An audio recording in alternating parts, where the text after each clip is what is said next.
안에 등잔, 금으로 된 등잔에 불을 밝히는 이것을 말씀을 하시는데요.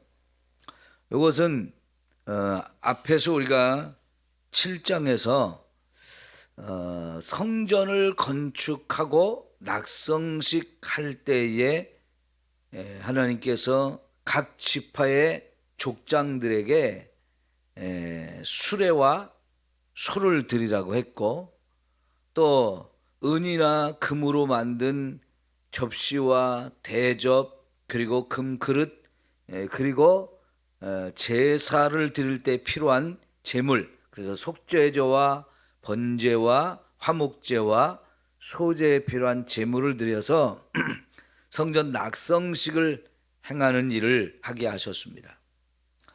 그리고 그날에 또 해야 될 일 중에 하나가 뭐냐면, 그 성소 안에 등잔에 등을 밝히는 겁니다. 요거는 하나님께서 그 모양을 하늘에 있는 것을 보여주시고 그대로 만들라고 하셨어요. 그래서 전체를 금 한 덩어리로 만들게 되어지는데요. 이 금을 불에 달궈 가지고 쳐서 계속 이제 늘려 가지고 전체 모양을 만들게 하셨는데요. 이거를 그림으로 보여주면 좋겠는데 오늘 그림을 좀 보여드리지 못하고 제가 이렇게 손으로 설명을 하면요, 이제 등잔이 이렇게 등대가 쭉 가운데 이렇게 높이 솟아오르고, 여기서 양쪽으로 이렇게 6개 가지를 이렇게 똑같이 만들었어요. 그래서 등잔이 이제 7개가 이렇게 되어지고요. 그 마지막 등잔은 꽃받침 위에 살구꽃이 활짝 피어 있는 이런 형태로 마지막 등잔이 이렇게 만들어지거든요. 이런 동잔을 7개를 만들었습니다. 그리고 이제 그거를 성소 안에 넣어서 저녁이 되면 불을 끄고 아침이 되면 불을 켜게 되는데, 그 성소라고 하는 것이 텐트로 만들어졌잖아요. 그리고 거기에 문이 들어갔다 나왔다는 문이 하나가 있고, 그 문도 천으로 짜서 이렇게 막아놨기 때문에 이 성소와 지성소 안에 들어가면 빛이 없습니다. 그래서 깜깜해요. 그 깜깜한 어둠 속에 있는 성소 안에 이 등잔, 금으로 만든 등잔을 갖다 놓고 켜게 되면 환하게 비추게 되는데, 이게 등잔이 7개니까요. 거기다가 이제 그 기름이 채워져 가지고 거기에서 이제 불이 확 타오르게 되거든요. 그러면 성막을 낙성식 완성해서 하나님 앞에 봉헌하는 낙성식을 행하는 이 첫날에 아침이 되면 제사장이 들어가서 여기에 불을 켜고, 또 저녁이 되면 이것을 또 끄게 됩니다. 그걸 첫날부터 제사장 아론이 이 일을 할 수 있도록 하나님이 명령을 하시게 되죠.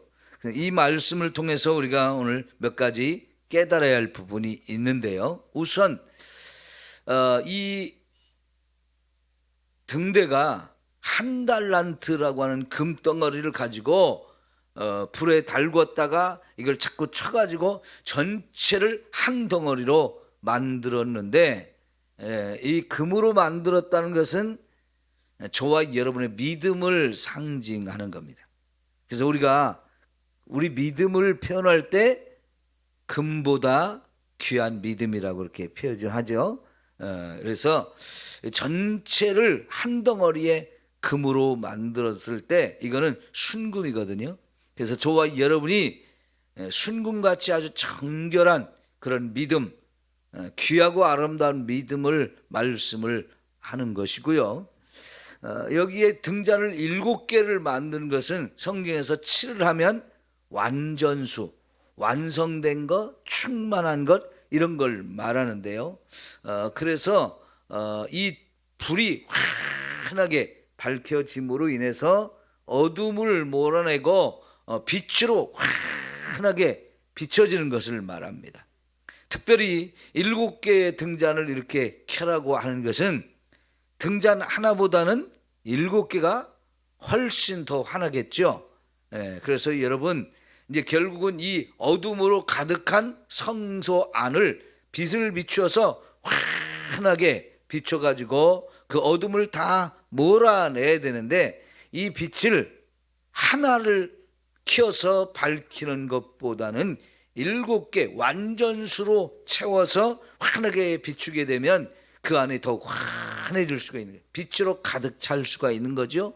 그렇게 해서 이쪽에 성소 안에 들어가서 왼쪽에 등대가 서 있게 되고요, 오른쪽에는 떡상이 있어요. 그래서 하나님께서 이 등대의 빛을 이 떡상 쪽으로 환하게 비춰지도록 이렇게 켜로 위치를 잘 그렇게 잡으라고 했어요. 여러분,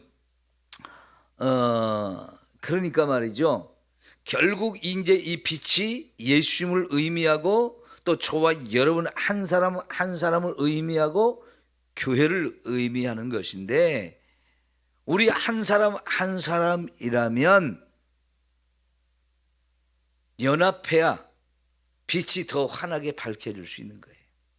우리 한 사람 한 사람이 다 세상의 어둠을 몰아내고 빛이 되라고 주님이 말씀을 하셨는데요, 그 빛이 한 사람이 비추는 것보다는 우리에게 모든 성도가 함께 빛을 발하면 더더욱 세상을 밝게 비출 수가 있겠죠. 그래서 하나님께서는요, 등잔을 7개 만들게 하셨고, 그래서 세상을 더 밝힐 수 있게 하시는데, 우리 모두가 이렇게 함께 빛이 되어서 세상을 비출 수 있는 저와 여러분이 되어져야 하는 것입니다. 자, 우선 특별히 빛이라고 할 때 신약 성경 요한복음에 보면 예수님이 빛이다라고 말씀하시고, 그 빛이 딱 비춰가지고 결국 떡 대신, 생명의 떡 대신 예수님을 더 밝히 드러나게 그 빛을 비추라고 하셨어요. 예수님은 여기서 세상을 비추는 빛이 되고 또 저와 여러분에게 생명의 떡이 되어 이 땅에 오신 분이라는 것을 이 성소 안에 있는 등대와 진설병을 통해서 저와 여러분에게 가르쳐 주십니다. 여러분, 원래는 빛이 밝혀지려면 에너지가 거기 있어야 되는데, 이 등잔을 태우려면 거기에 기름이 필요했어요. 기름을 채우고 거기에 심지를 만들어서 빛을 비추게 하신 거거든요. 그러면 여러분, 이 빛이 비춰지려면 결국 기름이 태워져야 되잖아요. 예수님께서 자신을 태워서 자신을 죽여서 결국은 저와 여러분의 빛이 되어 이 땅에 오셨어요. 만약 예수님이 이 빛을 비추지 않았으면 저와 여러분은 지금도 어둠 속에서 무엇이 길이고 무엇이 진리인지 무엇이 생명인지 알지 못하고 그냥 죄악 가운데 머물러서 죄만 짓다가 지옥의 멸망을 당할 수밖에 없었을 거예요. 예수님이 이 땅에 오셔서 저와 여러분에게 빛을 비춰주시니까 길이 어디인지를 알아요. 천국 가는 길을 찾게 되어지고 진리가 무엇인지를 알게 되고 생명이 무엇인지를 알게 되어서 이 어둠 속에 나와서 빛 가운데 살면서 이 빛을 따라서 천국까지 갈 수 있는 이 놀라운 은혜를 저와 여러분에게 주신 줄 믿습니다. 또한 예수님께서 자기를 죽여서 저와 여러분의 생명의 떡이 되어 주셨어요. 이 생명의 떡에 대해서 그 생명의 떡을 저와 여러분은 한 사람 한 사람에게 나누어 주셨는데, 이것은 바로 예수님이 자신을 십자가에 죽여서 살을 찢어가지고 저와 여러분에게 생명의 떡이 되어 주신 것을 말하는 겁니다. 여러분, 이렇게 예수님이 하늘의 영광된 자리를 버리고 이 땅에 오셔서 십자가에 자기를 죽여가지고 저와 여러분을 살리셨을 뿐만 아니라 우리의 죄를 다 씻어주시고 저와 여러분의 생명의 양식이 되려고 자기의 몸을 찢어서 우리에게 나누어 주신 거잖아요. 이런 주님의 거룩한 희생을 통해서 이 생명의 떡을 먹고 마셔야 우리가 영원한 생명이 있고 그래야 천국에 갈 수 있다라고 말씀을 하셨잖아요. 세상에서 우리가 나는 육체에 필요한 양식, 이거는 아무리 먹어도 또다시 배고파요. 그거는 잠시 생명을 연장해주는 에너지가 되어줄 수 있지만 영원한 생명을 우리에게 주지는 못해요. 그 떡을 아무리 먹어도 우리는 언젠가 죽어야 되는 인생입니다. 그런데 한 번만 먹어도 영원히 살 수 있는 생명의 떡, 영생을 얻어서 천국에서 영원히 살게 하는 이 떡은 예수님이 자신의 살을 통해서 저와 여러분에게 주신다 그랬죠. 예수님이 이것을 상징화시켜서 성찬식으로 만들어가지고 저와 여러분에게 이 성찬식에서 예수님이 주시는 살과 피를 먹고 마신다고 하는 사실을 늘 기억하게 하고 기념하게 하고 깨닫게 해 주셨습니다. 여러분, 그래서 우리가 성찬식에 참여하는 거 너무너무 중요하죠. 성찬식에 참여하면서 우리가 실제 예수님의 살과 실제 예수님의 피를 먹고 마시는 것은 아니지만 예수님의 십자가를 통해서 자기의 살과 피를 흘리고 찢어서 주셔서 이미 믿음으로 우리는 그 살과 피를 먹고 마셨단 말이죠. 그거를 자꾸 생각하게 하고 자꾸 기념하게 하고 이 예수님을 통해 내가 영원한 생명을 얻은 자라고 하는 것을 확실한 믿음을 갖게 해주신 것이 성찬식입니다. 그래서 우리는 성찬식에 참여해서 이 은혜를 계속해서 또 누리고 누리는 저와 여러분이 되어야 합니다. 자, 여러분, 예수님이 이렇게 저와 여러분에게 빛이 되어주지 않았으면 아까 말씀드린 대로 우리는 계속해서 어둠 속에 있어야 된다고 그랬죠. 그런데 여러분, 아무리 예수님이 빛을 환하게 비춰도 그 빛 가운데로 오지 않는 사람은 여전히 어둠 속에 있을 수밖에 없어요. 그 사람 속에 여전히 어둠으로 가득 차 있어요. 주님이 주신 영원한 생명의 떡도 먹지 못하고 그 빛이 내 안에 들어와서 내 안을 환하게 밝혀주는 이런 은혜를 누리지 못하는 거예요. 빛이 비칠 때에 그 빛 가운데 와서 그 빛이 내 안에까지 들어와서 나 자신도 세상에 빛이 되어줄 수 있는 이런 은혜로 우리를 변화시키는 것, 믿음으로 예수님을 영접할 때 그게 가능한 겁니다. 근데 보십시오, 이 세상에는 우리와 같이 예수님을 믿어서 내 안에 예수님을 모시고 나도 빛 가운데 살면서 나도 주님과 함께 이제 세상에 빛을 비출 수 있는 사람이 되어졌는가 하면 예수님이 아무리 세상에 빛을 비춰도 그 빛 가운데로 오지 않는 사람이 세상에 얼마나 많습니까? 그죠? 그들은 빛이 분명히 있는데 여전히 어둠 속에 사는 거예요. 어둠 속에 산다는 건 죄악 가운데 사는 것을 말합니다. 마귀의 지배를 받고 사는 것을 말합니다. 마귀는요, 지금 또 우리가 빛을 비춰서 세상 사람들을 이 빛 가운데로 데리고 나오려고 하는데 마귀가 사로잡아가지고 그 빛이 그 속에 들어가지 못하도록 진리의 말씀을 깨닫지 못하게 하고 믿지 못하게 방해를 하기 때문에 빛 가운데로 오지 못해요. 그러면 어떻게 됩니까? 결국은 이 생명을 누리지 못하고 지옥의 멸망을 당할 수밖에 없는 거지요. 예수님과 우리가 세상에 빛을 비춘다는 얘기는 결국은요, 전도를 해서 그 영혼 속에 예수님이 진리고 예수님이 생명이고 예수님이 길이라고 하는 사실을 깨닫게 해서 그 속에 예수님을 영접하고 구원받을 수 있는 놀라운 은혜를 이루게 해주셔야 돼요. 이게 전도하지 않으면 그 빛을 그들 속에 받아들일 수가 없는 거지요. 이 빛이 되라고 하는 거, 이게 여러 가지 의미가 있어요. 빛이 되라고 하는 건 저와 여러분이 하나님의 말씀, 진리의 말씀을 따라서 선한 삶을, 착한 삶을 살아갈 때 그게 세상에 빛을 비추는 거예요. 더불어서 빛을 비춘다는 것은 지금 좀 전에 말씀드린 것처럼 세상에 전도를 하는 거예요. 예수님이 빛입니다. 예수님이 진리입니다. 예수님이 생명입니다.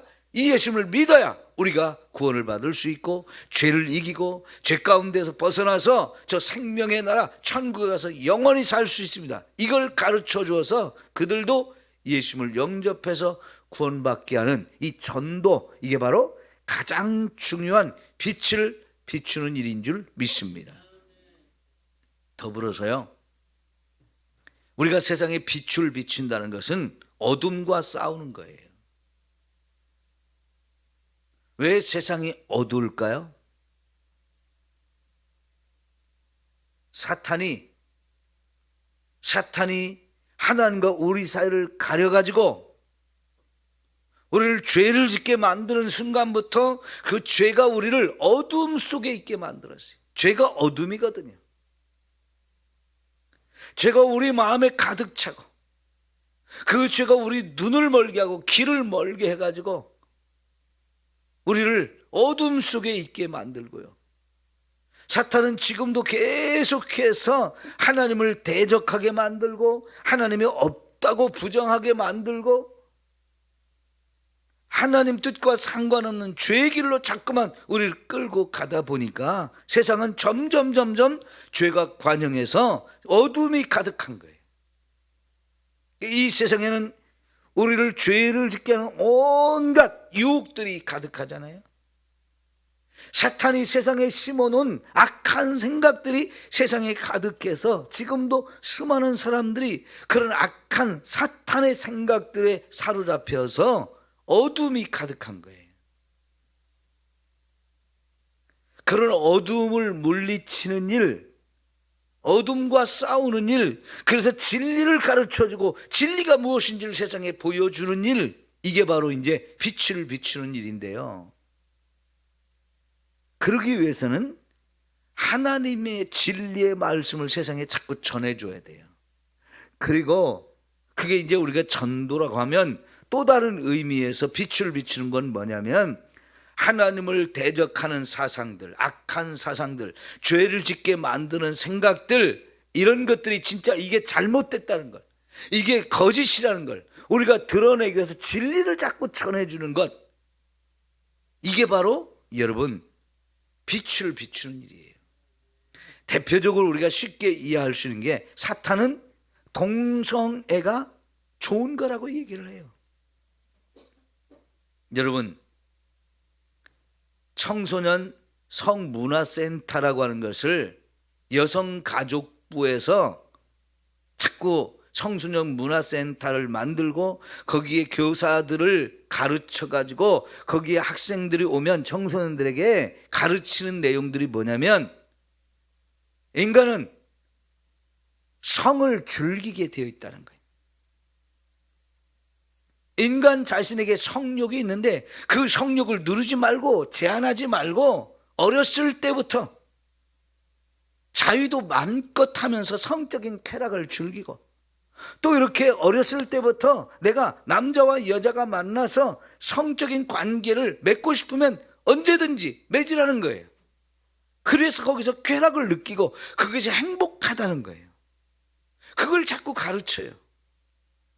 여러분, 그것은 뭐냐면 성에 대해서 우리가 가지고 있는 모든 윤리를 다 없애버리는 거예요. 여러분, 하나님께서는 우리 인간에게 성적인 인간으로 만들어서 남자와 여자로 만들고 가정을 이뤄서 부부가 되었을 때 그 안에서 성관계를 맺으면서 최고의 행복도 누리고 또 거기서 자녀를 낳을 수 있는 생육하고 번성할 수 있는 축복을 주셨거든요. 그랬을 때 이 성관계는 부부관계에서만 할 수 있도록 하나님이 제한을 두셨어요. 그 제한을 다 깨트리는 거예요. 그걸 성해방이라고 말합니다. 성적인 억압, 성적인 제한, 성적인 금지 이런 것들을 다 깨트려 버리고 누구든지 내가 원하는 사람이 있으면 얼마든지 성관계를 맺으면서 자유롭게 사는 거, 이게 인간의 최고의 행복이라고 그걸 가르쳐요. 아니 여러분, 우리가 낸 세금으로 아이들을 데려다가 그런 교재를 만들어 가지고 보여주면서 그걸 어린아이 때부터 가르치는, 이게 정상적인 겁니까? 그런데 그게 정상이라고, 그걸 금지하는 건 잘못됐다라고 가르치는 게 동성애를, 차별금지법을 합법화시키려고 하는 이유입니다. 그런데 놀랍게도 과거의 기독교 국가였던 유럽은 이미 그게 다 허용이 돼버렸잖아요. 그런 차별금지법을 만들어서 어려서부터 계속해서 성관계를 갖는 것이 누구든지, 남자와 남자끼리도 괜찮고 여자와 여자끼리도 괜찮고 얼마든지 자유롭게 그거를 하는 게 최고의 행복이라고 가르쳐서 이미 유럽은요, 어린 아이들부터 성관계를 다 합니다. 우리나라에서도 최근에 그런 일이 있었죠. 초등학생 한 3학년쯤 된 애가, 초등학생 1학년인가 아직 초등학교도 안 들어간 여자애인가, 우리 성관계 맺자고 그렇게 배웠다고, 그게 즐거움이고 행복이라고, 그런 놀이를 한번 해보자고 계속 그렇게 했다는 거 아닙니까? 왜 그래요? 배워서 그런 거예요. 배워서. 이런 세상이 지금 되어가고 있어요. 이거를 이런 법을 만들어야 된다고 자꾸 지금 하고 있고, 이미 그런 교육을, 그런 법이 만들어지지 않아도 그런 교육을 시키고 있어요. 그러니 여러분, 지금 세상이 얼마나 무섭게 변하는 겁니까? 얼마든지 금지를 하던 걸 다 깨트리고, 제한을 두던 것도 다 깨트리고, 윤리적인 도덕적인 걸 다 허물어버리고 그냥 자유, 마음껏 자유를 누리고 마음껏 해방을 시키게 해야 된다는 거지요. 이게 얼마나 무서운 사탄의 생각입니까? 여러분, 이런 생각과 우리가 하나님의 말씀을 가지고 싸워야 돼요? 안 싸워야 돼요? 싸우려면 어떻게 해야 돼요? 그냥 기도만 하면 되나요? 반드시 기도가 절대적으로 필요하지만 세상을 향해서 이게 하나님의 말씀입니다, 그거는 잘못됐습니다라고 우리가 자꾸 외쳐야 되잖아요. 이게 진리의 빛을 비추는 거예요. 생명의 빛을 비추는 거예요. 이거를 안 하면 세상은 자기들이 옳다라고 얘기합니다. 그래서 우리 자녀들을 자꾸만 그런 사상으로 무장을 시키는데요, 이거를 못하게 하잖아요. 그러면 너희 부모가 잘못한 거라고, 너는 부모와 살면 안 되고 부모와 살면 잘못된 걸 갖고 가르치니까 부모와 살면 안 된다고 하면서 부모로부터 자녀를 빼앗아서 보호기관에 갖다 맞추겠다는 거예요. 그리고 자기들이 원하는 대로 그런 교육을 시켜서 이제 부모와 상관없는 그런 아이들로 세상을 키우겠다는 거예요. 법이 그렇게 만들어지고 있어요. 여러분, 부모는 누가 가르쳐야 돼요? 자녀는 부모가 가르쳐야 되잖아요. 근데 부모가 자녀를 가르치는 것을 금지시키고, 더더구나 종교적인 하나님의 말씀을 가르치는 건 더더욱 금지를 시키기 위해서 부모로부터 자녀를 빼앗아 가서 부모와 자녀도 못 만나게 만들고, 세상이, 국가가 그 자녀들을 가르치겠다는 거예요. 잘못된 거를. 지금 세상의 법이 그렇게 만들어져요. 그거를 우리가 입 다물고 당신들이 하는 대로 하십시오 하면 어떻게 되겠습니까? 세상은 무법천지가 되는 겁니다. 여러분, 그런 세상이 되도록 우리가 내버려 둬야 됩니까? 그는 어둠이 가득한 세상이고 죄악이 가득한 세상이고 마귀가 세상을 지배해버린 세상이 되기 때문에 우리가 빛을 비친다는 건 결국 진리의 말씀이 이거라고, 하나님은 그렇게 말씀하셨다. 우리를 창조하신 하나님이 법을 주셨는데 그 법은 동성애가 죄라고, 성적인 것은 부부관계에서만 해야 되는 거라고, 이렇게 자꾸 진리를 외쳐야만 세상이 그게 진짜 빛이구나 하고 빛 가운데 올 수 있는 거잖아요. 여러분, 에이즈라고 하는 질병이 참 무서운 질병이잖아요. 그런데요, 여러분, 우리나라에서 에이즈에 걸리면 정부에서 전액을 다 지원해서 치료도 해주고 먹고 살게도 해줍니다. 먹고 사는 것까지 다 지원해줘요. 그런데 그 에이즈라고 하는 병이 어떻게 걸리는지는 교육을 안 시킵니다. 아예 못 시키게 합니다. 왜요? 그게 동성애들, 남자들끼리 학문 성교를 하면서 걸리는 확률이 가장 많거든요. 특별히 우리나라가 법으로 그걸 보도를 못하게, 그런 이야기를 못하게 입을 딱 닫아버리게 만드니까요. 언론이 그걸 못하게 딱 입을 다 처막아 버리니까요. 동성애 하는 사람들 때문에 그런 에이즈에 걸리는 걸 아무도 몰라요. 특히 자녀들이. 왜냐하면 동성애를 마음껏 하게 만들기 위해서 그런 것도 가르치지 못하게 하는 거예요.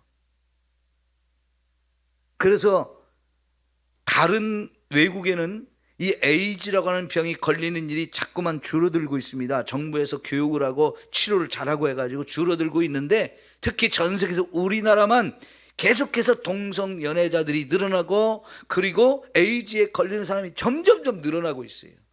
특별히 청소년들의 에이즈에 걸리는 확률이 지금 점점점 늘어나고 있는데, 이런 거를 전혀 얘기를 못하게 해요. 뉴스거리를 못하게 만듭니다. 이게 지금 우리나라의 현실이에요. 이런 걸 자꾸 알려야 되잖아요. 자녀들에게 그런 것이 얼마나 위험하고 잘못된 일을 가르쳐야 되잖아요. 예수 믿는 저와 여러분이 아니면 이걸 가르칠 사람이 없어요.